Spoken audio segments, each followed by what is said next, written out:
जय श्री राम मित्रों, नमस्कार, प्रणाम, स्वागत है तमारू अमारी यूट्यूब चेनल में। मित्रों, अपनी आजनी कहानी है वहू ने आव्यो डिग्रीनो घमंड। तो मित्रों, आजनी कहानी खूब ज ज्ञानवर्धक और प्रेरणादायक कहानी बनवानी है। तो तमने विनंती है कि आ कहानी ने अंत सुधी ध्यानथी सांभळजो अने जो पसंद आवे तो विडियो ने लाइक तेमज तमारा अन्य मित्रों साथे शेर करजो। आवी ज कहानी सांभळवा मांगता होय तो आ चेनल ने सब्सक्राइब जरूर थी करी लेजो अने कमेंट बॉक्स में साची श्रद्धा थी जय श्री राम लखी देजो, जेथी भगवान श्री राम की कृपा हमेशा अपना ऊपर बनी रहे। तो चलो मित्रों, शुरू करिए आजनी कहानी। नौकरीनो घमंड करवा वाली अने पोतानी सासू ने अभण समझवा वाली स्नेहाए ज्यारे सासू मानी डिग्री अने होदो जोयो तो जोईने एना होश उड़ी गया। घर में विवाह की तैयारी थई रही हती। स्नेहाना विवाह छे अने स्नेहा एना माँ बापनी एकनी एक दीकरी हती। स्नेहाना माता पिताए एने दीकरीनी जेम भणावी गणावीने मोटी करी हती। ग्रेज्युएशन पूरु कर्या बाद स्नेहा आजे एक मल्टीनेशनल कंपनी में एक सारी पोजीशन पर काम करी रही हती। स्नेहा आजना जमानानी भणेली गणेली मॉडर्न छोकरी तो जरूर हती, परंतु तेने पोतानी डिग्री अने पोजीशन पर खूब ज घमंड हतुं। एने एवुं लागतुं हतुं के हूँ नौकरी करूँ छूं एटले ए बीजा बधा लोकोने पागल समजती हती। हवे स्नेहाना विवाह थया हता तो पण तेनो स्वभाव आवो ज रह्यो हतो, परंतु स्नेहाने एनाथी कांई फरक नहोतो पड़तो। स्नेहाना विवाह बाजुमां ज गाममां थया हता। तेना सासरीमां सासू अने बे भाई हता। ससरा जे 15 वर्ष पहला ज आ दुनिया छोड़ीने जता रह्या हता। स्नेहा सासरीमां आवी, परंतु सासरियामां आव्या बाद पण एनो स्वभाव तो एवो ज रह्यो जेवो एना पियरमां हतो। ते पोतानी सासूने एक अभण स्त्री समजती हती। ज्यारे जुओ त्यारे ते पोतानी सासूने तेमना पोतानो पावर बतावती रहती अने कहती हती के हूँ तो नौकरी करूँ छूं, हूँ घरनुं काम शा माटे करूँ, एटला माटे घरनुं काम तमे करो, हूँ पैसा कमाई रही छूं।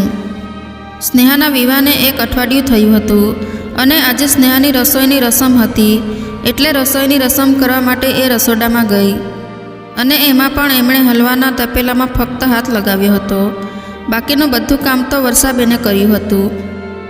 रसोईनी रसम पूरी थया बाद बधा संबंधीनी सामे ज स्नेहाए एनी सासूने चोख्खुं कही दीधुं के घरमां कोईपण व्यक्ति मारी पासेथी रसोडाना कोईपण कामनी अथवा तो घरना कोईपण कामनी आशा नहीं राखता, केम के हूँ एवी छोकरीओमांथी नथी जे विवाह बाद सासरियामां आवीने रसोडामां रोटली बनावती रहे।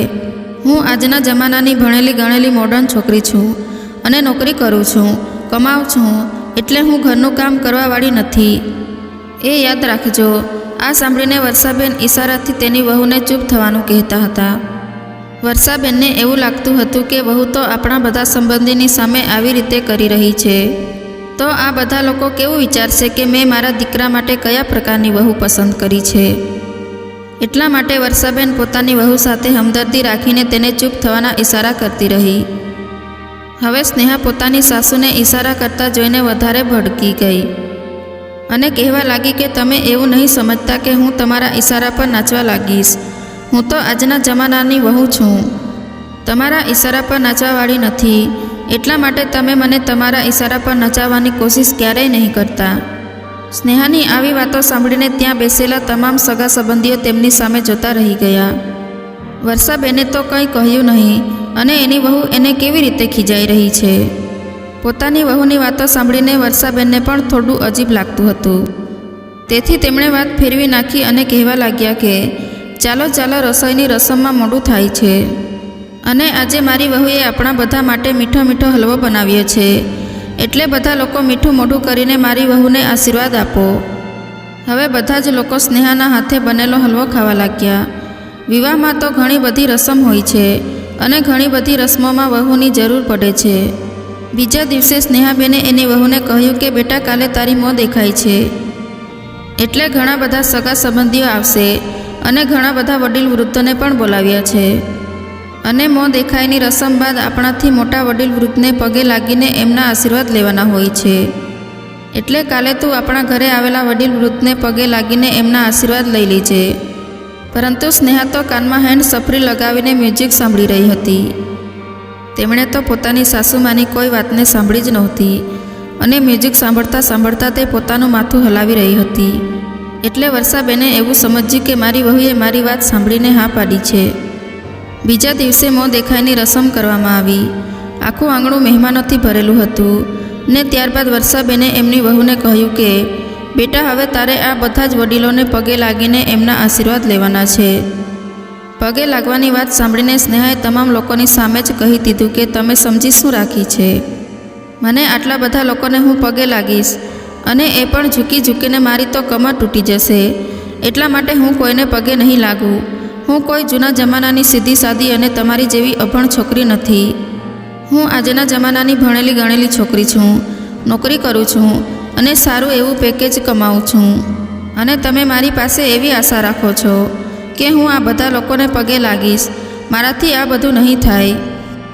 આજે ફરીથી સ્નેહાએ વર્ષાબેનનું તમામ લોકો સામે અપમાન કર્યું હતું. આંગણામાં બેસેલા તમામ મહેમાનો અંદરો અંદર વાતો કરવા લાગ્યા કે આ વર્ષાબેન કેવી વહુ લાવ્યા છે. એમની વહુ તો એની એક પણ વાત સાંભળતી નથી. અત્યારથી જ આવી હાલત છે તો થોડા સમય બાદ શું કરશે? આ વહુ તો વિવાહની રસમોને પણ નથી માનતી અને જ્યારે જુઓ ત્યારે વર્ષાબેનને નીચા બતાવવાની કોશિશ કરતી રહે છે અને પોતાની નોકરીનો પાવર બતાવતી રહે છે. હવે તો ભગવાન ભલું કરે. વર્ષાબેનના આંગણામાં બેસેલા લોકોની આવી વાતો વર્ષાબેનના કાનમાં તીરની જેમ વાગી રહી હતી. એમને એવું લાગી રહ્યું હતું કે કોઈએ એના કાનમાં ગરમ તેલ રેડી દીધું હોય. તો પણ હિંમત કરીને વર્ષાબેને ધીરે ધીરે પોતાની વહુને કહેવા લાગી કે બેટા, મેં તને ગઈકાલે જ આ વાત કરી હતી. ત્યારે તો તે હા પાડી હતી અને કદાચ તારે આ રસમ નહોતી કરવી તો કાલે જ ના પાડી દીધી હોત.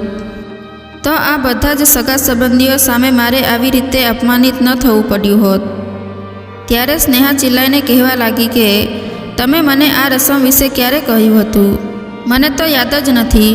હું તો કાલે મારા રૂમમાં બેસીને હેન્ડ સપરી લગાવીને મ્યુઝિક સાંભળી રહી હતી. હવે વર્ષાબેનને સમજાઈ ગયું હતું કે વહુએ મારી વાત સાંભળી જ નહોતી. ત્યારે જ ઉપર બેસેલો વર્ષાબેનનો દીકરો મોહન પોતાની મા અને પત્ની બંનેની વાતો સાંભળી રહ્યો હતો. એટલે છત પરથી જ એમણે પોતાની પત્નીને ફોન કર્યો અને પત્નીને સમજાવીને કહેવા લાગ્યો કે વિવાહના અમુક રિવાજો હોય છે અને એ કરવા પડે છે. એટલે તું પણ આ રસમ કરી લે. ત્યારબાદ તારે કાંઈ નથી કરવાનું. જેમ તેમ કરીને મોહનના સમજાવવા પર સ્નેહા મહેમાનોને પગે લાગવા માટે તૈયાર થઈ. પરંતુ એના ચહેરા પર ગુસ્સો હતો. બધી રસમો થયા બાદ મહેમાનો પોતપોતાના ઘરે જતા રહ્યા.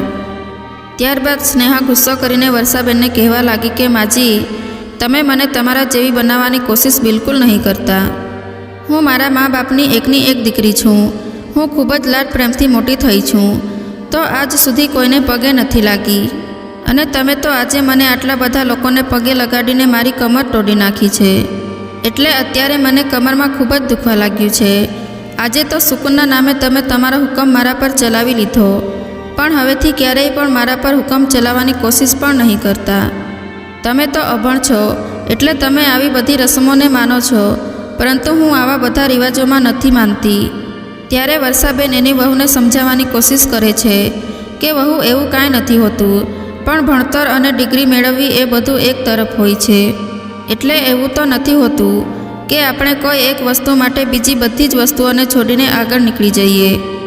અને આ જિંદગી છે, આમાં બધું જ ચાલતું રહે છે. મેં પણ મારી જિંદગીમાં બધું જ કર્યું છે. વર્ષાબેન હજુ બોલતા હતા ત્યાં તો એની વાત કાપીને સ્નેહાએ કહી દીધું કે હવે તમે મને સમજાવશો કે મારે શું કરવું જોઈએ અને શું ન કરવું જોઈએ. હે ભગવાન, મારા પણ કેવા દિવસો આવ્યા છે કે એક અભણ સ્ત્રી મને લેક્ચર આપવા લાગી છે. આટલું કહીને સ્નેહા ગુસ્સો કરીને પોતાના રૂમમાં જતી રહી. ઘરમાં વહુ આવ્યા બાદ પણ વર્ષાબેન ઉપરથી કામનો ભાર ઓછો ન થયો, કેમ કે વહુએ તો નોકરીના નામ પર ઘરના કોઈ પણ કામ કરવાની ચોખ્ખી ના પાડી દીધી હતી. એક દિવસ સ્નેહા ઓફિસે જઈ રહી હતી અને ઉતાવળમાં એ એક ફાઇલ ડાઇનિંગ ટેબલ પર ભૂલી ગઈ. અને વર્ષાબેન રસોડાના કામ પતાવીને જ્યારે બહાર નીકળ્યા તો એમણે જોયું કે ડાઇનિંગ ટેબલ પર એક ફાઇલ પડી છે અને વર્ષાબેન આ ફાઇલ ખોલીને વાંચવા લાગ્યા. ત્યારે જ દોડતી સ્નેહા ઘરે આવી અને પોતાની ફાઇલ સાસુમાના હાથમાં જોઈને ફાઇલ એના હાથમાંથી ઝૂંટવીને કહેવા લાગી કે તમે મારી ફાઇલ ખોલીને શું કરી રહ્યા છો? મને તો એવું લાગે છે કે તમને વાંચતા લખતા પણ નથી આવડતું. તો તમને મારી આ ફાઇલમાં શું સમજાવવાનું હતું? તમે તો અભણ છો અને કદાચ ભણેલા ગણેલા હોત તો પણ ઇંગ્લિશ તો તમે સમજી જ ન શકો. બસ ગુજરાતી વાંચતા આવડતું હશે. તેમનું દિલ કહી રહ્યું હતું કે આજે હું મારી વહુને કહી દઉં કે હું અભણ નથી, પરંતુ હું પણ એક ભણેલી ગણેલી ગ્રેજ્યુએટ સ્ત્રી છું. વર્ષાબેન પોતાની વાત કહેવાના જ હતા ત્યાં સ્નેહા ફાઇલ લઈને ઘરની બહાર નીકળી ગઈ. એક દિવસ સ્નેહાના મામાનો ફોન આવ્યો અને કહેવા લાગ્યા કે તેઓ આ શહેરમાં આવ્યા છે, એટલે તેને મળવા માંગે છે, કેમ કે તેઓ તેના વિવાહમાં નહોતા આવી શક્યા. હવે સ્નેહા પોતાના મામાને મળવા માટે ખુશ થઈ ગઈ અને તેમણે કહ્યું કે તેઓ ઘરે નહીં, પરંતુ શહેરની કોઈ હોટલમાં મળવા આવશે, કેમ કે સ્નેહા એની સાસુ સાથે એના મામાની મુલાકાત કરાવવામાં શરમ આવી રહી હતી. એટલા માટે સ્નેહાએ એના મામાને હોટલમાં બોલાવ્યા હતા અને હોટલમાં જ તેના પતિ મેહુલને લઈને પહોંચી ગઈ. થોડી વાર બાદ મેહુલને કોઈનો કોલ આવી ગયો તો એ વાતો કરતો બહાર જતો રહ્યો અને વાતોમાં જ સ્નેહાના મામા તેને જણાવે છે કે આ શહેર સાથે મારો 15 વર્ષ જૂનો સંબંધ છે.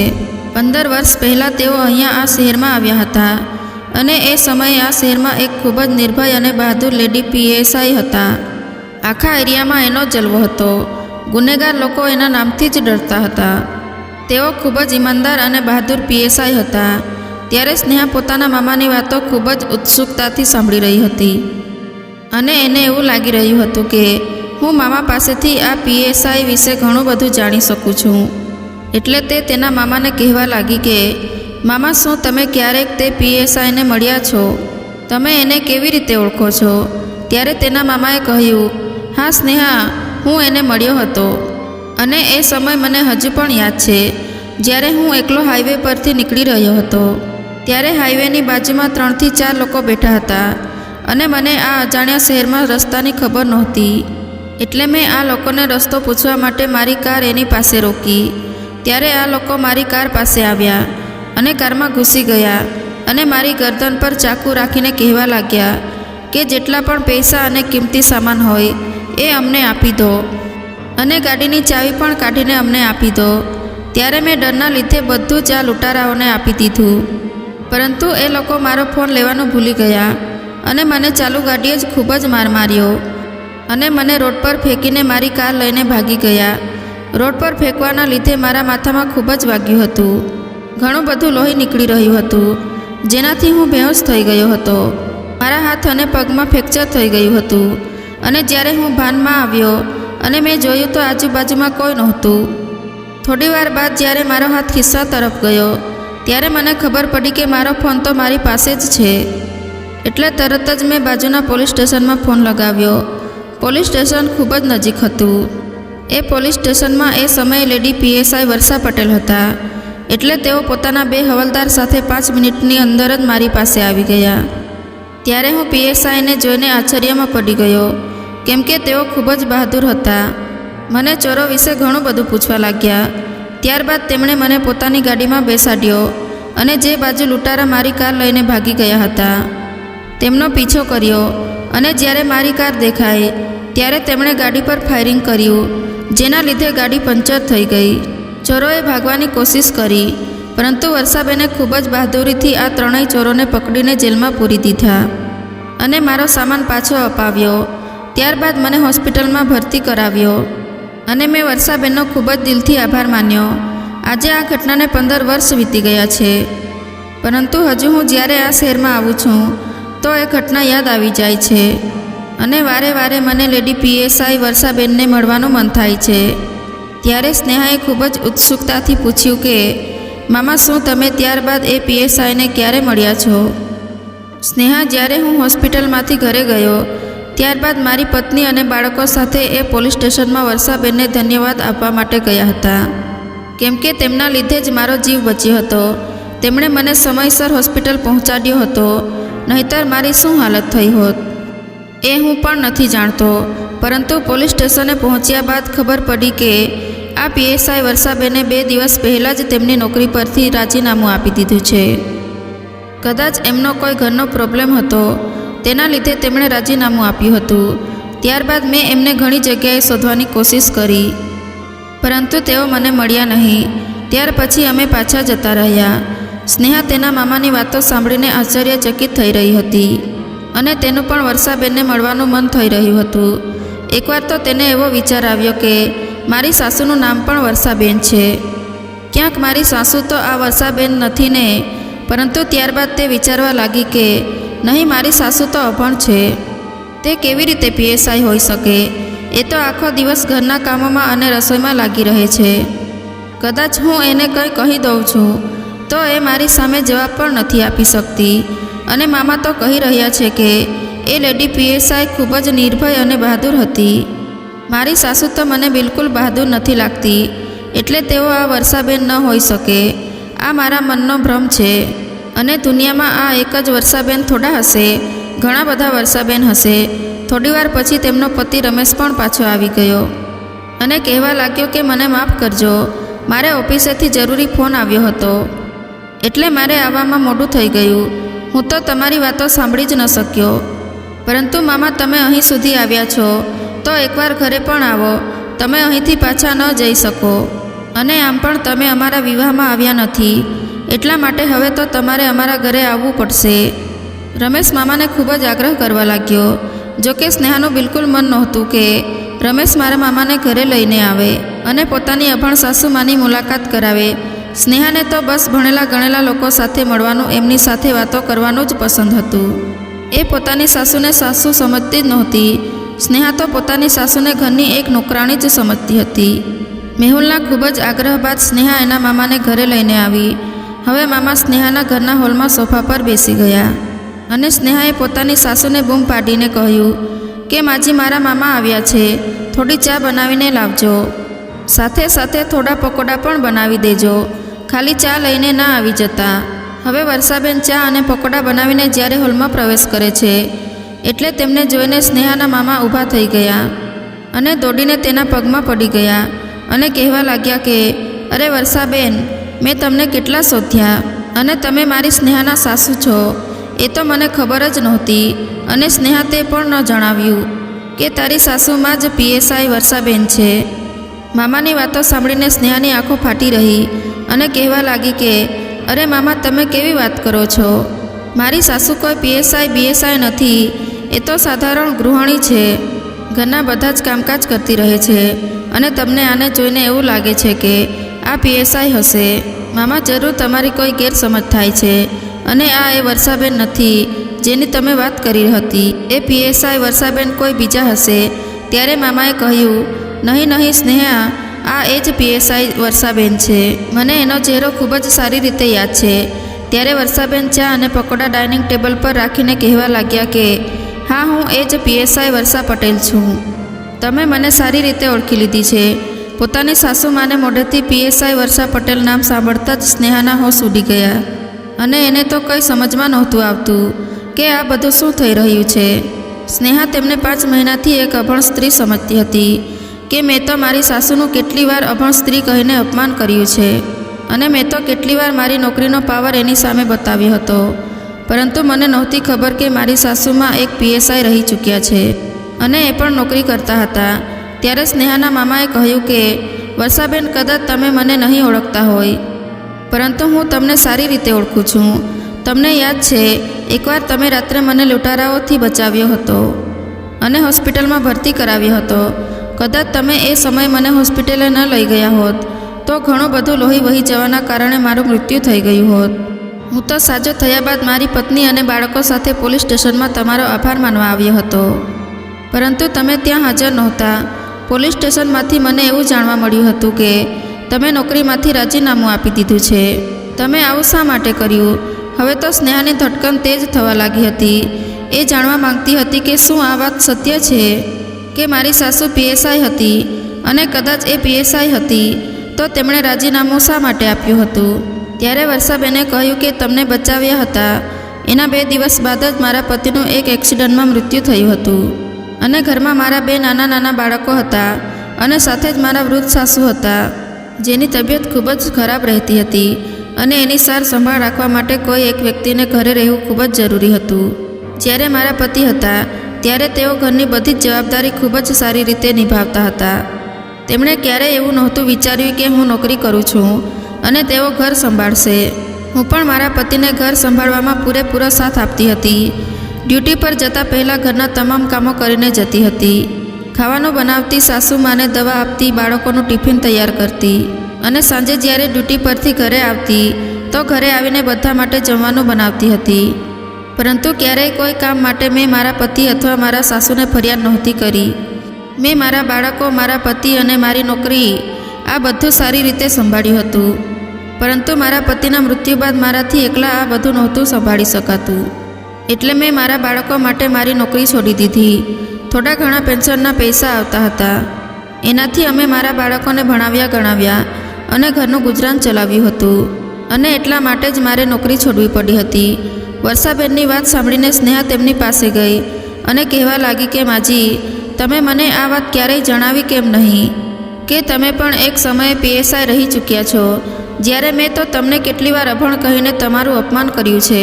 ત્યારે વર્ષાબેને કહ્યું કે મેં તો ઘણીવાર તને જણાવવાની કોશિશ કરી છે, પરંતુ કદાચ તે મારી વાતને સાંભળવાની જરૂરિયાત જ ન સમજી. હું તને કહેવાની કોશિશ કરતી ત્યારે જ તું મારી વાત કાપી દેતી અથવા તો સાંભળતી નહીં અને મને અભણ કહીને અપમાનિત કરીને ચાલી જતી. તે મારી વાત ક્યારેય પૂરી સાંભળી જ નથી. તો હું તને શું બતાવું? આજે સ્નેહાને પોતાની ભૂલ પર ખૂબ જ પસ્તાવો થઈ રહ્યો હતો કે જે સાસુને હું અભણ સમજતી હતી એ તો આટલી બધી બહાદુર અને નિર્ભય પીએસઆઈ રહી ચૂકી છે. અને પીએસઆઈ હોવાની સાથે સાથે તેમણે પોતાના બંને બાળકો, ઘર તેમજ વૃદ્ધ સાસુમાને કેવી રીતે સંભાળ્યા હતા. અને એક હું છું કે મારી નોકરી પર આટલો બધો ઘમંડ કરતી રહી છું. હજુ તો મારા બાળકો પણ નથી અને ન તો મેં ઘરની કોઈ જવાબદારી સંભાળી છે. કેટલી વાર મારી સાસુમાનું મેં અપમાન કર્યું છે. સ્નેહા સાસુમાની માફી માંગવા લાગી કે માજી, મને માફ કરી દો, મેં તમને સમજવામાં ખૂબ જ ભૂલ કરી છે. મને એવું લાગતું હતું કે હું એક જ નોકરી કરું છું અને હું મારી નોકરી અને ડિગ્રીના લીધે હંમેશા બીજા લોકોને નીચા સમજતી રહી. પરંતુ તમે તો મારાથી ખૂબ જ આગળ છો. તમે તમારી નોકરી, તમારા બાળકો, તમારો પરિવાર આ બધું જ કેવી રીતે મેનેજ કર્યું હતું? હું તો આ વિષય પર ક્યારેય વિચારી પણ નથી શકતી. તમે ખૂબ જ મહાન છો. ત્યારે મામા કહેવા લાગ્યા કે હા બેટા, વર્ષાબેન આ બધી વસ્તુઓને સારી રીતે મેનેજ કર્યું છે. નોકરી છોડ્યા બાદ પણ તેમણે કેવી રીતે પોતાના બંને દીકરાઓને સંસ્કાર આપ્યા છે એ તો આપણે બધા સારી રીતે જાણીએ છીએ. આ બધું સાંભળીને સ્નેહાની આંખોમાં પસ્તાવાના આંસુ હતા. તેમણે હવે વિચારી લીધું હતું કે આજ પછી હું ક્યારેય મારી નોકરી પર ઘમંડ નહીં કરું અને પોતાની સાસુમા સાથે હંમેશા ઘરના કામકાજ કરવા લાગીશ. કેમ કે નોકરી કરવાનો મતલબ એ નથી હોતો કે તમે ઘરના કામોથી દૂર થઈને બેસી જાઓ. સ્નેહાની આંખોમાં આંસુ જોઈને વર્ષાબેન કહેવા લાગ્યા કે બહુ, કદાચ તને સાચે જ તારા આવા વર્તન પર પસ્તાવો થઈ રહ્યો હોય તો એક વાત હંમેશા યાદ રાખજે કે ક્યારેય કોઈને તારાથી નીચા ન સમજતી. કદાચ તે નોકરી કરતો હોય કે ન કરતા હોય, પરંતુ એ કોઈથી કમ નથી હોતા. દરેક વ્યક્તિ પોતાની જિંદગી જીવી રહ્યા છે. દરેક વ્યક્તિના જીવનમાં પોતાના સંઘર્ષ હોય છે. કોઈ નોકરી નથી કરી રહ્યું તો એનો મતલબ એવો નથી કે એને કંઈ આવડતું નહીં હોય. અને જે નોકરી કરે છે, શું એને જ બધું આવડે છે? વર્ષાબેનની વાત સાંભળીને સ્નેહા એની માફી માંગવા લાગી અને સાસુમાને વચન આપ્યું કે આજ પછી તે કોઈ પણ વ્યક્તિને પોતાનાથી નીચે નહીં સમજે અને તમામને આદર સત્કાર આપશે. તો મિત્રો, આજની કહાની તમને કેવી લાગી? કમેન્ટ બોક્સમાં જરૂર જણાવજો. અને જો આ કહાની પસંદ આવી હોય તો વિડીયોને લાઈક અને તમારા મિત્રો સાથે શેર કરજો. જો આવી જ કહાની સાંભળવા માંગતા હોય તો આ ચેનલને સબસ્ક્રાઈબ જરૂરથી કરજો. હવે મળીશું એક નવી કહાની સાથે. ત્યાં સુધી તમામ મિત્રોને જય શ્રી રામ, જય શ્રી કૃષ્ણ.